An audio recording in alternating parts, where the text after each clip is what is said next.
Economical weaker sections की बात करें तो पहले जम्मू कश्मीर में एक प्रोविज़न था लैंड लॉज में कि जितने भी लो इनकम ग्रुप थे उनको 25 से 30 स्क्वायर मीटर लैंड फ्री में मिल सकती थी अगर वो अप्लाई करें।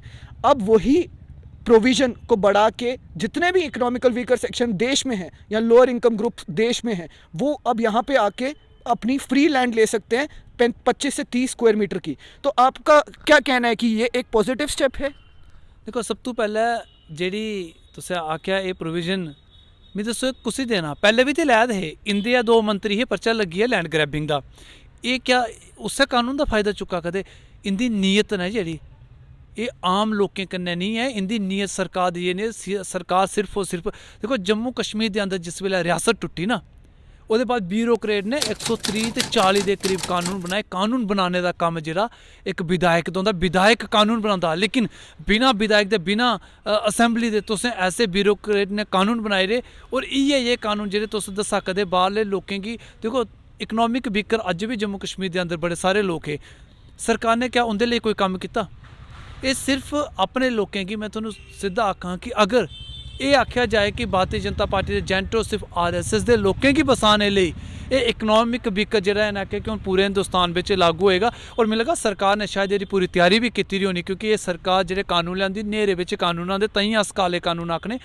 सरकार दी पूरी त्यारी होनी जम्मू कश्मीर दे अंदर इ'नें लोकें गी बसाने दी। मिगी गल्ल बड़ा अजीब लगदा, साढ़े जम्मू कश्मीर दे जे लोक है ना, राष्ट्रवादी ते आई है, नैशनलिस्ट आई है, लेकिन जम्मू कश्मीर के अंदर क्राइम रेट इन्ना ज़्यादा नहीं हा जेह्ड़ा अज्ज भारतीय जनता पार्टी की जिथे जिथे सरकार है उत्थे दिक्खेआ जाओ। तुस यूपी के अंदर भारतीय जनता पार्टी की सरकार है, बड़ी दिग्गज सरकार है, पूर्ण बहुमत की सरकार, और अपने आप गी सब तू हिंदुएं बड़ा ठेकेदार भी आखदे। क्राइम रेट उत्थे किन्ना ज़्यादा है, कानून भी उत्थे इ'यां कम्म करदा जि'यां लगदा कि शायद कोई पोलिटिकल एजेंट कम्म करा करदा। उत्थे रेप दे केसेस किन्ने होआ करदे जम्मू कश्मीर के अंदर इस तरह कन्नै जेह्ड़े गुनाह है ना एह् नहीं होंदे हे।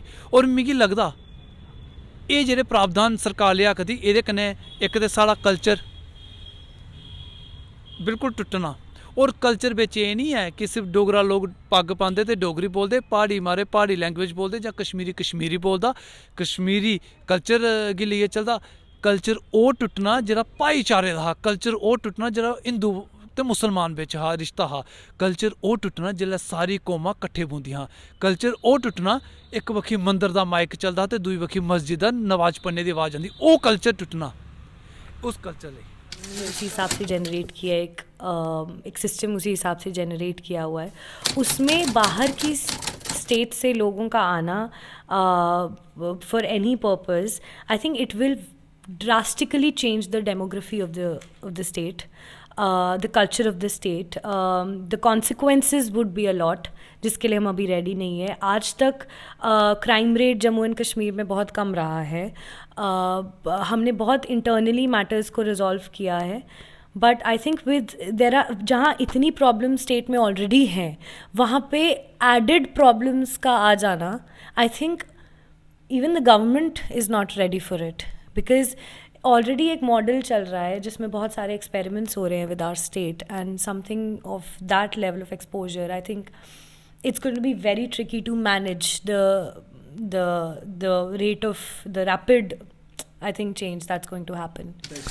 बिल्कुल पॉजिटिव स्टेप है। मैं आपको बता दें कि आपने देखा होगा कि 2014 में मोदी जी की सरकार आई है, उससे पहले आपने अभी लेटेस्ट आपने न्यूज़ पढ़ी होगी रोशनी एक्ट। अब रोशनी एक्ट के तहत किस किस को कितनी कितनी जगह दी है ये कोई नहीं पूछता। तो अगर आपने देखा होगा कि बांग्लादेशी रोहिंग्यों को बसाने के लिए यहाँ पे जगह मिल सकती है, तो अगर कोई राष्ट्रवादी लोग बाहर के देश वाले लोग अगर जम्मू में रहना चाहते हैं या जम्मू के लोग बाहर रहना चाहते हैं, अगर उनको इस इकोनॉमिकल वीकर सेक्शन के तहत अगर उनको जगह मिलती है रहने के लिए, तो मैं मानता हूँ ये अच्छा स्टेप है। उसका एक ही रीज़न है कि अगर कोई गरीब आदमी को अगर कोई सरकार अपनी तरफ से एक देती है कि उनको रहने के लिए जगह देती है, तो इससे अच्छा स्टेप क्या होगा? क्योंकि हमारे लोगों में गरीब अगर कोई नई जगह ले सकता है तो उसको अगर जम्मू में ये जगह अवेलेबल है, अगर हम रोशनी एक्ट के तहत आपने देखा होगा कि एक ही आदमी को हज़ारों कनाल ज़मीन बांट दी गई है, तो उसके तहत अगर कोई 5 मरले का गरीब बंदे को प्लाट मिल जाएगा गवर्नमेंट की तरफ से, तो ये तो मुझे लगता नहीं है कि बुरी बात है। तो इससे अच्छी बात है, अच्छा स्टेप माना जाएगा इसको। हमारे कल्चरल आइडेंटिटी पर एक डायरेक्ट अटैक है, डायरेक्ट हमला है। जम्मू के लोग डोगरा कल्चर फॉलो करते हैं। पुंछ, राजौरी और उन एरिया के लोग, वहाँ पर गुजर और हमारे बकरवाल भाई बहन रहते हैं, उनका अपना कल्चर है। कश्मीर के लोगों का अपना कल्चर है, लद्दाख के लोगों का अपना कल्चर है। तो अगर हम बाहर के लोगों को अलाउ करें कि हमारे स्टेट में आकर रहे, फ्री ऑफ कॉस्ट उनको लैंड दें, उनको हाउसिंग फैसिलिटीज़ दें, तो बेसिकली ये हमारे डेमोग्राफी और वीक डेमोग्राफी पर हमला होगा, हमारे कल्चरल आइडेंटिटी पर हमला होगा। कल को हमें क्या एश्योरेंस ये है कि यहाँ पर डोगरा को आउट नंबर बाहर के लोग नहीं करेंगे, डोगरा कल्चर जो है लुप्त हो जाएगा? क्या एश्योरेंस है? आजकल डोगरी कितने लोगों को बोलना आता है? यहाँ के डोगरा जो यहाँ के जम्मू में खुद पैदा हुए हैं बच्चे, उनको डोगरी तक बोलनी नहीं आती। लद्दाख के लोगों को लद्दाखी बोलना नहीं आता बच्चों को आजकल के। कश्मीरियों को कश्मीरी नहीं बोलना आता। एक ऐसे समय पर अगर हम और भी बाहर के लोगों को यहाँ लाएं, बाहर के कल्चर को एनकरेज करें, बाहर के लोगों को यहाँ आने के लिए एनकरेज करें, तो ये हमारे कल्चर और हमारे कल्चरल आइडेंटिटी पर एक हमला होगा। और आने वाले समय में मुझे लगता है कि अगर ऐसा ही चलता रहा तो लद्दाख में से लद्दाख का कल्चरल आइडेंटिटी भी चला जाएगा, और जम्मू में भी यही होगा, और कश्मीर और बाकी पीर पंजाल एरिया में भी यही होने वाला है। क्योंकि हमारे यहाँ पर बेसिकली एक बहुत ही कंजर्व्ड कल्चर है हमारा। चाहे वो जम्मू की बात करें, हम कश्मीर की बात करें, लद्दाख की बात करें, हमारे कल्चरल आइडेंटिटी पर अगर ये स्टेप अगर हम इसके साथ कंटिन्यू करें, एक हमला होगा। And I feel that this is a threat to our cultural identity, and I totally am against this. And I feel कि उनको बाकी इंडिया के जहाँ के हैं, वो जहाँ के लोग हैं वहीं पे, जैसे कि बिहार में अगर वो वीक सेक्शन से आते हैं, इकोनॉमिकल सेक्शन से बैकवर्ड, उनको वहीं पे हाउसिंग फैसिलिटी दी जाए। जिस स्टेट के वो हैं वहीं पर उनको फैसिलिटी दी जाए हाउसिंग की। बाकी स्टेट्स में आकर क्यों बसाना उनको? देखो, जम्मू कश्मीर एक बड़ा गुलदस्ता है। मैं तुहानूं सुनाया था, हर जिले का एक अपना कल्चर और अपनी पहचान है। जम्मू की तुसें पर्टिकुलर डोगरें की गल की, जम्मू के डोगरें कन्नै पहले ही सुतेला व्यवहार किया इस सरकार ने। जम्मू के डोगरा तो आखते रहे कि स्वर्गीय महाराजा हरि सिंह उनकी जयंती का अवकाश होना चाहिए, लेकिन भारतीय जनता पार्टी चुनाव में तो बोलते रहे, लेकिन चुनाव खत्म होने के बाद, सरकार आने के बाद वादा खिलाफी करिए। जम्मू के डोगरे जिन्हें डोगरा सर्टिफिकेट मिलता, जिसलै डोडे आला, उधमपुर आला, कठुए आला, बनी आला, बसोली आला जिस वेले डोगरा सर्टिफिकेट लैंदा, चाहे वह हिंदू हा, मुसलमान हा, सिख हा, वो अपने आप गी डोगरा कंसीडर करता। इन्हें सरकार है वो डोगरा सर्टिफिकेट खत्म करी रहा, सारी पहचान की तोड़ी रहा। भारतीय जनता पार्टी चुनाव के टाइम आती है अस डोगरा सर्टिफिकेट वापस लिया गए। अज उस डोगरा सर्टिफिकेट का कोई जिक्र नहीं करा करता। और अज जो विपक्षी दल में जो रीजनल पार्टी अपने आप गी आते, अज वो भी चुप बैठे रहे, हालांकि वो विधानसभा में चले, लेकिन किसी ने आवाज़ नहीं कढ़ी। सारा कल्चर खत्म करने की साजिश जी ये पहले भी चलती आ रही। वो पहले ये सारे लोग पोलिटिकल लोग जेडे भारतीय जनता पार्टी या बाकी जेडे इंदे कन्नै एसोसिएट निक्के निक्के संगठन में, ये लोग डोगरें की पहले भी क्रश करने की कोशिश करते, ताकि गुजरात मॉडल जम्मू कश्मीर के अंदर चला। अज देखो जिन्ने भी भगोड़े मदेश के उनके बिचा लिस्ट सब तो लंबी लिस्ट जी है वो गुजराती लभदी है।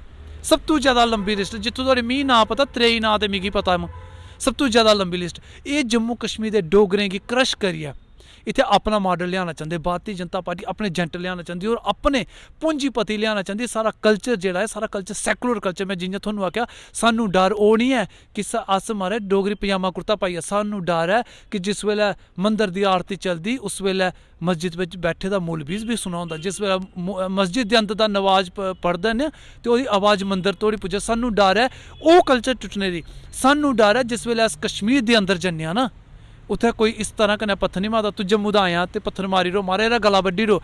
सानू डर है कि जिस वेले कश्मीर जन्ने वो लोग सानू आदे कि जम्मू कश्मीर दा है, अपना है। जिसलै कश्मीर दे लोग जम्मू आते हैं, तुस देखो इत्थे एक प्रथा है सचिवालय मूव दी, 6 महीने उत्थे 6 महीने इत्थे। सानू डर है जी वो प्रथा है ना, 6 महीने उधर अस जने भाईचारा, 6 महीने इत्थे आंदे भाईचारा, वो भाईचारा ने टुटिया। सानू ये कल्चर टुटने, क्योंकि बाद दे लोग जेड़े आने ना, भाई साहब जेड़ा बंदा बाहर है ध्याड़ी धक्का ला जां नौकरी करा ना, उन्हें जम्मू कश्मीर के अंदर आइए कोई जगह जमीन नहीं खरीदनी। जम्मू कश्मीर इन्ना संपन्न, मैं थोनू पहले भी आख्या कि इन्ना संपन्न नहीं है कि अस आपू भी फुलके खाचे तो दूए भी खलाचे। एक निक्की जी एग्जाम्पल है तुंदे सामने, 7,000 नौकरी कड्ढी, 7.5 लक्ष के करीब आवेदन होइए। मैं दसो ना, असें बाहर आह्लें केह् देना? सिर्फ और सिर्फ इत्थें पूंजीपतियें गी लियाना, बीजेपी ने अपने एजेंट लियाने, और हिंदू दे जेह्ड़े ठेकेदार ना, जेह्ड़े कम्युनल फसाद कराने दा मिगी लगा PhD डिग्री लैती, जिन्हें कम्युनल फसाद कराने, उ'नें प्रोफैसरें गी इत्थै लेआना ताकि इत्थै कमल फसाद होंदा रवै और पूरे देश दे अंदर अस अपनी छाती पिट्टी पिट्टियै एह् गल्ल आखचै मारा हिंदू प्रताड़ित होई गेआ, जम्मू कश्मीर पाकिस्तान लेई गेआ, पाकिस्तान ने आतंकवाद भेजी ओड़ेआ। एह् डंका पिट्टी पिट्टी पिट्टी पूरे हिंदुस्तान दे बिच वोट लैने। सिर्फ और सिर्फ एह् एजेंडा है जेह्ड़ा साढ़े जम्मू कश्मीर दी सैकुलरिज्म लेई, जम्मू कश्मीर दी अखंडता लेई, जम्मू कश्मीर दी एकता लेई मिगी लगदा बड़ा घातक है। और इसी जम्मू दा के कश्मीर दा के लद्दाख दा भी कोई भी शख्स इसी बर्दाश्त नहीं करदा। ओह् शख्स जेह्ड़ा राष्ट्रवादी है, ओह् शख्स जेह्ड़ा नेशनलिस्ट है, ओह् शख्स जेह्ड़ा भारत माता दी जय आखदा, ओह् इस कानून गी, इस एजेंडे गी बर्दाश्त नहीं करदा। क्योंकि आपने देखा होगा कि मैक्सिमम जो हमारे जम्मू कश्मीर के लोग हैं वो बाहर जॉब करते हैं, बाहर अपने करते हैं, सॉरी पढ़ने के लिए जाते हैं। कोई इंजीनियरिंग करने जा रहा है, कोई डॉक्टरी करने जा रहा है, कोई एमबीबीएस करने जा रहा है, लेकिन फिर भी आपने देखा होगा कि डोगरी कल्चर को वो वहाँ पे भी प्रमोट कर रहे हैं। मैं आपको बता दूं कि फ़ॉरेन में भी कुछ लोग अपने डोगरी कल्चर को प्रमोट करते हैं। तो जो हमारी जड़ें हैं, जो हमारे कल्चर हैं, हम खुद अपने कल्चर से भड़केंगे तो हमें हो जाए, लेकिन बाहर से कोई आएगा कि हमें बोलेगा कि हमारे कल्चर से हमें अलग कर देगा, ऐसा कुछ नहीं है। हमारा कल्चर आज का कल्चर नहीं है, 200 साल पुराना नहीं है, हज़ारों लाखों साल पुराना है। ये हमारी जड़ें हैं। आपने आज भी देखा होगा कि हमारे जो कल्चर के लोग हैं आज भी डोगरी बोलना पसंद करते हैं। हम घर में डोगरी बोलना पसंद करते हैं। हम बाहर जाते हैं तो हमें अगर जम्मू का लोग मिल जाते हैं तो हम बड़े खुश होते हैं कि हमारे जम्मू के लोग मिले हैं। तो अगर जम्मू के लोग बाहर से लोग आएंगे तो हमें अपने कल्चर से कोई दूर नहीं करेगा। हाँ, हमें उनके कल्चर को भी एक्सेप्ट करना है, लेकिन अपने कल्चर को उस तरह प्रेजेंट करना है कि उनको लगे कि इनका कल्चर बेस्ट है, ना कि हम उनके कल्चर के कुछ लोग उनके कल्चर के अट्रैक्ट होके अपने कल्चर को ना भूल जाएं। तो मुझे लगता नहीं है कि ये ऐसा कुछ होगा। हमारे कल्चर की जो रूट्स हैं वो बड़ी मजबूत हैं, वो मुझे लगता नहीं है कि ऐसा होगा। और आपने देखा होगा कि पिछले 70 साल से क्या लाखों साल से जो हमारे एक धार्मिक, हमारे एक डोगरी कल्चर है उसको प्रिजर्व करके रखा, तो हमेशा ऐसा ही रहेगा। Not just in the country, in the entire world.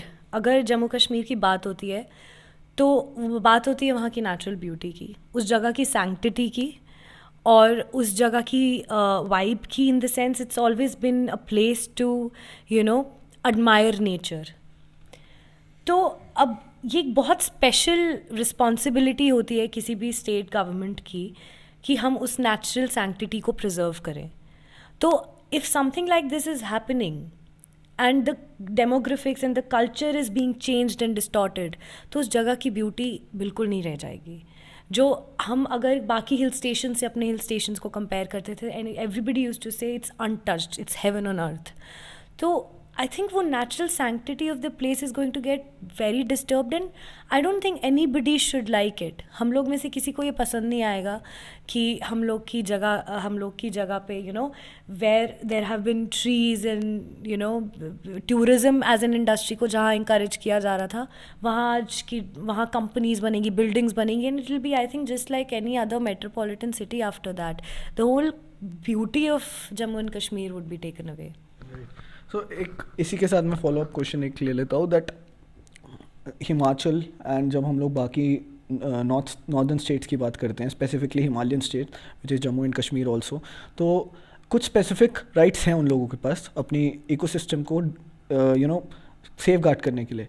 अब वही राइट्स जम्मू कश्मीर के पास एक अलग तरीके से थे और एक अलग प्रोविज़न में थे, बट अभी भी उन लोगों के पास राइट्स है। तो अगर हम कंपेयर करें ये जो सिचुएशन है, तो what is your take on it? Barbarian, because as I said, the sanctity of the place is going to get distorted, और जो गवर्नमेंट का इंटेंशन नज़र आता है इस टाइप की पॉलिसीज़ के आने से कि आप सिर्फ एक अथॉरिटी जनरेट करने के लिए एक जगह की सैंक्टिटी ख़राब कर रहे हो जहाँ पे एग्जैक्ट सेम मॉडल्स बाकी स्टेट्स में चल रहे हैं और वर्क कर रहे हैं। तो आई अंडरस्टैंड अमेंडमेंट्स, बट उन अमेंडमेंट्स का मतलब ये नहीं होता कि आप बेसिक प्रॉपर्टीज़ ही चेंज कर दो उस पूरे सिस्टम की। तो जहाँ बाकी स्टेट्स में ये चीज़ चल रही है और ये चीज़ मानी गई and the governments are sensitive enough to understand how important उस लैंड को प्रिजर्व करना है, वहाँ पे आप इतना एक्सपोजर दे रहे हो कि कोई भी लैंड कुछ भी बन सकता है। This is going to be strategic use as the armed forces are now going to get. I think it's necessary armed forces के लिए, I don't mind that, but the authority and the autonomy जो government ले रही है in deciding everything, even the real estate bodies in the organisations जो यहाँ आएंगे और फाइनल मैटर डिसाइड करेंगे कौन सा लैंड क्या बनेगा. आई थिंक वो अथॉरिटी एक्सरसाइज करने के लिए हमारे लिए बहुत बुरा स्टेप था. Already Jammu and Kashmir has suffered a lot, and to give shocks after shocks without actually promising anything is, I think, barbaric. और the whole problem is still, आज ये पॉलिसी है और ये लॉ अमेंडमेंट है, बट ऐसे कई लॉज और पॉलिसीज अब आ रही हैं जिसमें political participation of people like us is zero. तो आई अंडरस्टैंड कि आप हमारे अच्छे के लिए कर रहे हो, बट आप इतना डर क्यों रहे हो फिर? If this is actually going to bring development, then why don't you involve opposition party people and people like us, youth, and decide and see what they actually want. तो you are wanting to integrate and gain trust. तब सबसे ज़्यादा बड़ी problem ही अब government की ये आ रही है, because all the laws and policies that they are making, they want us to believe, but what about the trust they have to gain first? तो आप ये सब चीज़ें लाइए, बट आप एक ट्रस्ट गेन कीजिए, तो ताकि कल हमें लगे कि हाँ, अगर ये लैंड लॉज लाए शायद ये हमारे बेनिफिट के लिए ही है. But I think prior to that it's very important to gain trust first, get people involved, talk among, discuss. Do you think it's a coincidence that 26th October को ये finalize हुआ, launch हुआ law, and it is just 1 week before the deadline of bringing any amendments to the Jammu and Kashmir Reorganization Act was going to expire? What does that mean? They actually wanted to rush it further ताकि बाद में, क्योंकि independently they couldn't have decided. After that they needed to have involvement of other stakeholders in the government. So why do you think it's just 1 week prior? Because they knew what they were doing. And they did not want to. Abhi bhi we are not democratic, It's this just reminds me of a very important event in history that's already happened. जब हमारी country ने experience किया था industrialization और वो, and it's equally that, our lands will get exploited. हमारे local produce को कितना अफेक्ट पड़ेगा, बिकॉज ट्रेडिंग शुरू होगी तो they will make what they want to make. The local demands would not be taken care of. So I think it could really be a very drastic event after this.